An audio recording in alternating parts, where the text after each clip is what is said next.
بسم اللہ الرحمن الرحیم۔ السلام علیکم۔ پادری نے اعلان کیا کہ جس نے جنت خریدنی ہے وہ ہم سے رابطہ کر سکتا ہے، اور جاہل لوگ جنت حاصل کرنے کے لیے بڑی سے بڑی رقم ادا کرنا شروع ہو گئے۔ ایسے میں ایک عقل مند شخص نے جہالت کا شکار ان لوگوں کو اس احمقانہ کام سے روکنے کے لیے ہر ممکن کوشش کی، لیکن بے سود۔ آخر ایک دن اس کے ذہن میں ایک ترکیب آئی۔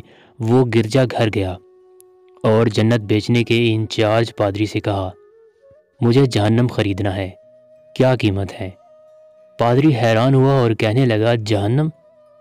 اس شخص نے کہا، ہاں جہنم۔ پادری خوش ہوا کہ اب جہنم بیچ کر بھی کمائی کر سکوں گا، لہٰذا سوچے بغیر کہا، 3 سکے۔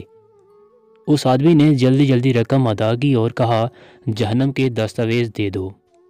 پادری نے کاغذ کے ایک ٹکڑے پر لکھا، جہنم کی دستاویز۔ وہ شخص خوشی خوشی دستاویز اٹھا کر چرچ سے نکل آیا اور شہر کے مرکزی چوک پر کھڑا ہو کر چلایا، میں نے جہنم خرید لی ہے، یہ اس کے دستاویز ہیں، اور میں کسی کو بھی اس میں داخل نہیں ہونے دوں گا، لہٰذا تمہیں اب جنت خریدنے کی ضرورت نہیں، کیونکہ میں کسی کو جہنم میں نہیں جانے دوں گا۔ یہ شخص سقراط تھا، جس نے اپنے اس اقدام سے لوگوں کو ان کی لا علمی کی وجہ سے کی جانے والی حماقت سے نجات دلائی۔